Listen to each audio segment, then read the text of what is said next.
जैसे कि आज जानते हैं कि आज 1 फरवरी 2026 को गवर्नमेंट ऑफ इंडिया ने बजट रिलीज किया है, बजट 2026। तो आज के वीडियो में हम यही डिस्कस करने वाले हैं, बजट के बारे में डिस्कस करने वाले हैं। बजट आज सुबह जो निर्मला सीतारमण जी ने बजट की स्पीच दी, लेकिन बहुत जन को ये मालूम ही नहीं किया कि बजट में एक्चुअली उन्होंने कहा क्या और टैक्स में क्या चेंज हुए, इनकम टैक्स के ड्यू डेट्स में क्या चेंज हुए, टीडीएस टीसीएस के रेट में क्या चेंज हुए, टैक्स में कितना फायदा हुआ, कितना नुकसान हुआ, बहुत जन को आइडिया ही नहीं गिरा। तो आज की वीडियो में हम यही डिस्कस करने वाले हैं कि आपको टैक्स रेट में क्या चेंज हुए हैं, इनकम टैक्स डेट की ड्यू डेट्स में क्या चेंज हुए हैं, टीडीएस टीसीएस के रेट में क्या चेंज हुए हैं, कैपिटल गेन में क्या चेंज हुए, शेयर मार्केट में जो आप ट्रांजेक्शन कर रहे हैं उसमें उसके एसटीटी में क्या चेंज हुए, और बहुत कुछ आज के वीडियो में डिस्कस करने वाले हैं। तो आज की वीडियो एंड तक देखिए। अगर आपको पसंद आए तो लाइक कीजिए, शेयर कीजिए और सब्सक्राइब कीजिए मेरे यूट्यूब चैनल को। ओके, तो लेट्स बिगिन द वीडियो। जैसे कि बहुत जन पूछ रहे थे कि इनकम टैक्स स्लैब रेट में क्या चेंज हुए, कितना फायदा हुआ मिडिल क्लास को स्लैब रेट ये बजट में। मैं ये कहना चाहता हूँ कि इनकम टैक्स स्लैब रेट में कुछ भी चेंज नहीं हुआ है। जो आपको फाइनेंशियल ईयर 25-26 के लिए जो इनकम टैक्स स्लैब था, सेम इनकम टैक्स स्लैब 26-27 के लिए ही है। So according to new regime up to 4 lakh nil tax है, 4 to 8 lakh 5%, 8 to 12 lakh 10%, 12 to 16 lakh 15%, 16 to 20 lakh 20%, 20 to 24 lakh 25%, 20 about 24 lakh 30%। So income tax slab rate में कुछ भी चेंज नहीं हुआ है। Income tax slab rate same है एज फाइनेंशियल ईयर 25-26 के लिए था, वही 26-27 के लिए भी इनकम टैक्स स्लैब सेम है। Okay, standard deduction salary person के लिए स्टैंडर्ड डिडक्शन पे भी कुछ चेंज नहीं हुआ है, 75,000 स्टैंडर्ड डिडक्शन सेम है। ओके, बहुत जन कह रहे थे कि स्टैंडर्ड डिडक्शन 1 लाख कर दे गवर्नमेंट, लेकिन गवर्नमेंट ने किया नहीं है। वो 75,000 सेम रखा है अकॉर्डिंग टू न्यू रिजिम, और न्यू रिजिम डिफॉल्ट रिजिम है, ये टाइम भी न्यू रिजिम डिफॉल्ट रिजिम ही है। ओके, सरचार्ज भी गवर्नमेंट ने सेम रखा है, हेल्थ एंड एजुकेशन सेस भी सेम रखा है एज इट, उसमें भी कुछ चेंज नहीं है, सेम है। ओके, अगर आप देखेंगे ओल्ड रिजिम के हिसाब से, ओल्ड रिजिम में भी गवर्नमेंट ने टैक्स रेट में कुछ चेंज नहीं किया है, और सेम रखा हुआ है। ओके, अप टू 2,50,000 जो नॉर्मल इंडिविजुअल के लिए 2,50,000 बेसिक एग्जेम्पशन लिमिट है, और बाकी के स्लैब रेट ये आपके स्क्रीन पे है, ये same 2,50,000 to 5%, 5 to 10, 20, about 10, 30%। Okay, senior citizen के लिए 3 लाख से जो सेम है, जो 25-26 के लिए, जो 26-27 के लिए भी सेम है financial year. Okay, super senior citizen के लिए 5 लाख है। तो गवर्नमेंट ने स्लैब रेट में कुछ भी चेंज नहीं किया है। ओके, और इधर अकॉर्डिंग टू न्यू रिजिम जो 87A का रिबेट मिल रहा था वो भी सेम है, अप टू 12 लाख आपको टैक्स 12 लाख टैक्सेबल इनकम है तो आपको टैक्स नहीं देना है, जीरो है, क्योंकि वो रिबेट में आ जाता है फॉर रेजिडेंट इंडिविजुअल के लिए। वो रेजिडेंट इंडिविजुअल के लिए 87A में भी सेम रखा हुआ है, up to 12 lakh nil means आपका 60 लाख तक, 60,000 तक आपका टैक्स बन रहा है, तो 87A रिबेट में आके उसको वो भी आपका नील हो जाएगा, मीन्स उसमें भी कुछ चेंज नहीं किया है। और मार्जिनल रिलीफ में भी गवर्नमेंट ने कुछ चेंज नहीं किया, वो भी एज इट इज है 25-26 में जो था वो 26-27 में। तो टैक्स स्लैब रेट में कुछ भी चेंजेस नहीं है।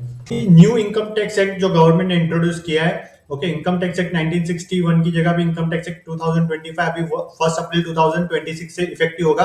और जो भी आपको गवर्नमेंट साइड बजट साइड पे आप जाओगे तो मेमोज और बजट स्पीच भी दिखेगी, तो उसमें भी सेक्शन गवर्नमेंट ने according to 2025 section according to apply किए हुए हैं और चेंजेस किए हुए हैं। तो आप वो सेक्शन आप देखेंगे तो आपको भी लगेगा कि सेक्शन चेंज है, तो आपको उसके लिए इनकम टैक्स एक्ट 2025 रीड करना पड़ेगा। ओके, तो 1 अप्रैल 2026 से इनकम टैक्स एक्ट 2025 लागू हो जाएगा। ओके, और इनकम टैक्स एक्ट 1961 रिप्लेस होकर इनकम टैक्स एक्ट 2025 इफेक्ट हो जाएगा 1 अप्रैल 2026 से। Okay, the simplified income tax rule and form will be notified shortly, means income tax rules और फॉर्म को भी सिंप्लीफाई किया गया है, giving adequate time to tax payer to acquire themselves with its requirement. Okay, तो income tax rules और form को भी गवर्नमेंट अभी सिंप्लीफाई किया है, ये इनकम टैक्स एक्ट 2025 में वो सिंप्लीफाई करने वाले। ओके, और वो भी अभी शॉर्टली नोटिफाई हो जाएंगे। The form have been redesigned such that ordinary citizen can comply without difficulty, means वो ordinary जो फॉर्म और फॉर्म्स और रूल्स है वो भी अभी सिंप्लीफाई कर देंगे इस तरह से कि ऑर्डिनरी सिटीजन को भी वो डिफिकल्टी नहीं रहेगी, वो इजीली समझ सकेंगे। सो ये टाइम ये गवर्नमेंट ने बहुत अच्छा किया हुआ है। Okay, ease of living, I propose that interest awarded by the motor accident claim tribunal to natural person will be exempt from income tax, and any TDS on this account will be done away with. Okay, तो इसमें जो motor accident claim tribunal जो claim जो natural person को दे रही है, okay, उसको भी गवर्नमेंट ने इनकम टैक्स में एग्जेम्प्ट कर दिया गया है और टीडीएस को भी उधर से हटा दिया गया है। Okay, I propose to reduce TCS rate on the sale of overseas tour program package from current 5% and 20% to 2% without any stipulation of amount. Means TDS rate को भी overseas tour program package को TDS rate जो पहले होता था 5% और 20%, okay, उसको भी गवर्नमेंट रिड्यूस करके 2% कर दिया है और कुछ भी अमाउंट उसमें कुछ लिमिट्स नहीं रखी अमाउंट्स की, ओनली 2% कर दिया है। तो ये भी अच्छा किया है गवर्नमेंट ने।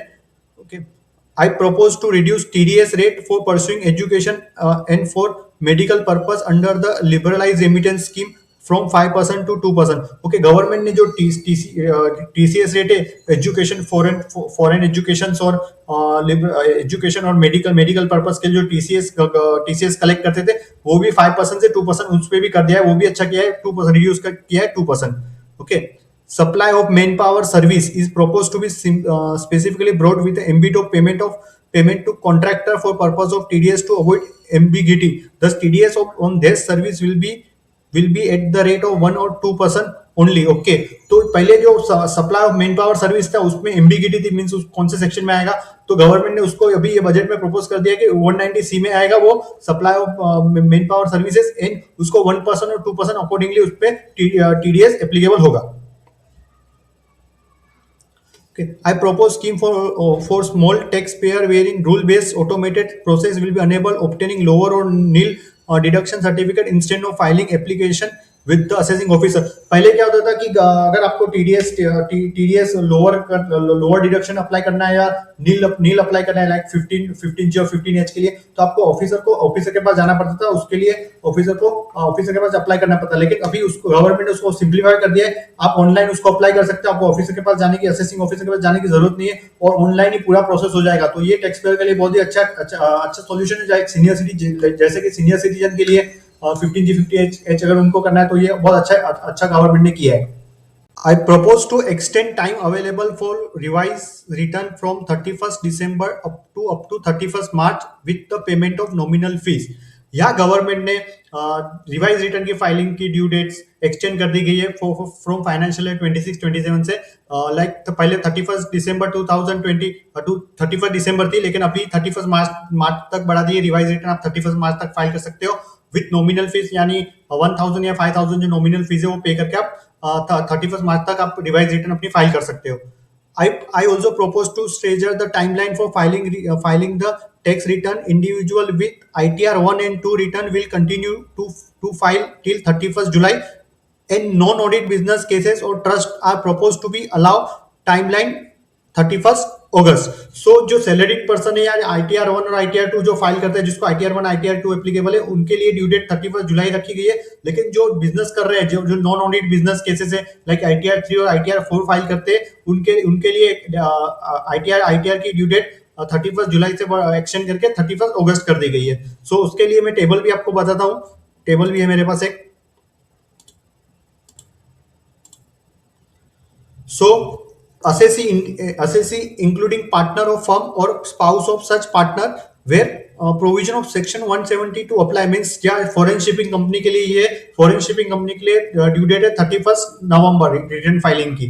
Okay, company assessee other than company whose accounts are required to be audited under this act or under any other law in force, partner of firm whose account are required to be audited under this act or under any other law in force, or spouse of such partner where the provision of section 172 do not apply. So जो audited cases है, companies है और audited cases है उनके लिए, और partners जो audited cases form है उनके पार्टनर्स है, उनके लिए ड्यू डेट है रिटर्न फाइलिंग की 31 अक्टूबर। Okay, assessee having income from profit and gain of business or profession whose accounts are required to be audited under this act or under any other law in force, partner of firm whose accounts are not required to be audited under this act or under any other law in force, or spouse of such partner, means जो non audited business है, जो ITR 3 ITR 4 file करते हैं, partnership firm है जो non auditable है, उनके partners है जिनको ऑडिट एप्लीकेबल नहीं है, उनके लिए ड्यू डेट एक्सटेंड 31 जुलाई एक्सटेंड करके 31 अगस्त कर दी गई। ये एक रिलीफ दी है गवर्नमेंट ने। Okay, any other assessee means जो आईटीआर 1 और आईटीआर 2 फाइल करते हैं, लाइक सैलरीड पर्सन है, ओके, और जो इनकम फ्रॉम अदर सोर्सेज है जिनका, ओके, उनके लिए ड्यू डेट 31 जुलाई रखी गई है।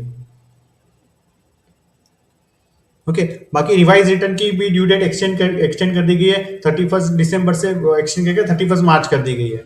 TDS on sale of immovable property by non-resident is proposed to be deducted and deposited through resident buyer pen based challan instead of requiring 10। सो जो non resident जो seller है उनसे जो रेजिडेंट बायर ने property purchase की है, तो उन रेजिडेंट बायर को कंपलसरी टीडीएस डिडक्ट करना पड़ता था, उसके लिए उनको 10 नंबर लेना पड़ता था। लेकिन ये गवर्नमेंट ने यहाँ पे उनको रिलीफ दी है। यहाँ पे अगर अभी पेन बेस भी वो लोग टीडीएस पेन बेस डिक्लेयर करके पेन नंबर अपना डिक्लेयर करके भी टीडीएस डिडक्ट कर सकते हैं, तो यहाँ पे उनको अभी 10 की जरूरत नहीं पड़ेगी, ये बजट में उनको रिलीफ दी गई है। Okay, the address issue small taxpayer like student, young professional, tech employee, relocated NRI and such other. I propose to introduce one-time 6-month foreign asset disclosure scheme for this taxpayer to disclose income or asset below certain size.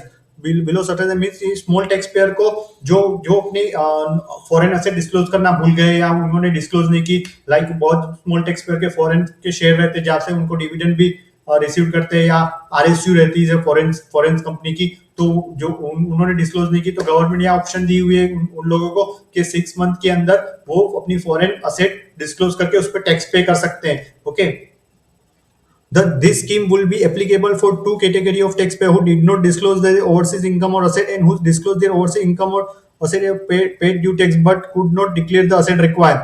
Okay, जो उन्होंने disclose नहीं की है, जिन्होंने tax पे किया हुआ है लेकिन उन्होंने डिक्लेयर नहीं किए, तो वो दो टैक्स पेयर के लिए ये बेनिफिट गवर्नमेंट ने उनको दिया हुआ है कि वो डिस्क्लोज कर दे within 6 month. Okay,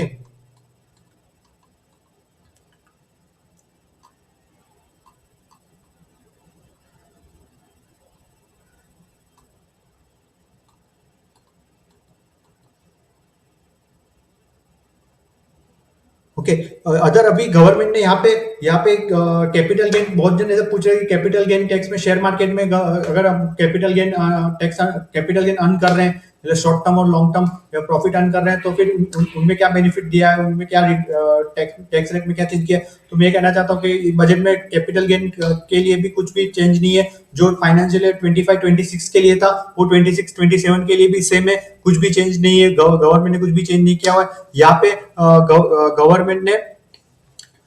government ने शेयर मार्केट में टैक्स लगाया, like future and option trading के लिए उन्होंने जो एसटीटी हम पे करते थे उनमें उन्होंने इंक्रीज कर दिया एसटीटी। लाइक यहाँ पे लिखा है, I propose the raise STT on future to 0.05% from 0.02%। Means future trading के लिए 0.02% से 0.05% एसटीटी इंक्रीज कर दी गई है। STT and option premium and exercise of option are both propose to be raise to 0.15% from the 0.1% in 0.125% respectively.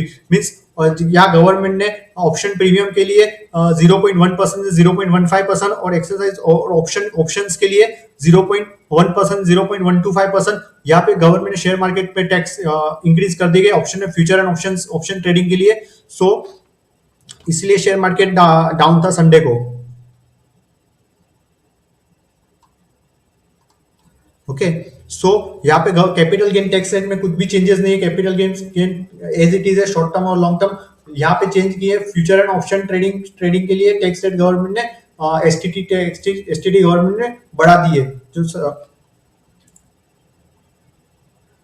TDS rate for seller of specific goods, namely alcohol, liquor, scrap, and mineral, will be rationalized at 2%, and that tend to leave will be reduced from 5% to 2%। Means TDS rate for seller जो cell कर रहे हैं liquor, alcohol, liquor for human consumption और minerals जो cell कर रहे हैं उनके लिए रेशनलाइज 2% कर दी गई है। TDS रेट TCS रेट 2% कर दी गई, और जो टेंड टू लीव सेल कर रहे हैं उनके लिए 5% से घटा के 2% कर दी गई है। मींस TCS रेट रेशनलाइज 2% कर दी गई है।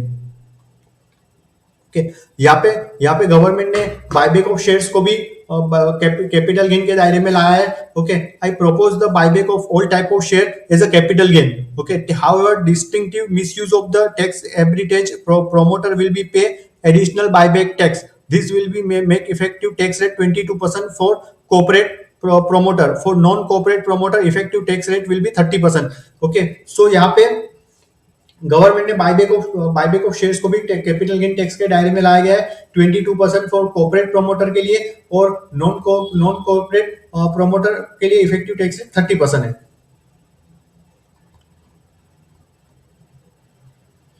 MET is proposed to MET final tax, so there will be no further credit accumulation from 1st April 2026. In line with this change, the rate of final tax being reduced to 14% from the current MET rate of 15%. Okay, the brought forward MET credit of taxpayer accumulated till 31st March 2026 will continue to be available them for set off as above. Okay, so यहाँ पे met का जो tax rate है okay, उसको भी government ने reduce किया है 15% से 14%। ओके, तो यहाँ भी एक टैक्स रेट कम कर दिया गवर्नमेंट ने 1% से। सो यहाँ पे मैंने आपको डायरेक्ट टैक्स के लिए आपको मैंने स्लैब रेट बताया, आपको टीडीएस और टीसीएस की रेट बताया। कैपिटल गेन टैक्स रेट में कुछ भी चेंज नहीं हुआ है। एसटीटी में फ्यूचर ऑप्शन के एसटीटी में गवर्नमेंट ने इंक्रीज कर दी गई है, कर दिया, और ड्यू डेट्स भी चेंजेस हुए, वो भी आपको ये वीडियो में मैंने बताया। सो डायरेक्ट टैक्स रिगार्डिंग मैंने आपको ब्रीफली बताया, बजट में डायरेक्ट टैक्स रिगार्डिंग क्या चेंजेस की गई है और की हुई है। ओके, तो ये वीडियो आपको कैसे लगी? अगर वीडियो अच्छी लगी हो तो मेरे चैनल को लाइक कीजिए, सब्सक्राइब कीजिए और अपने फ्रेंड के साथ शेयर कीजिए।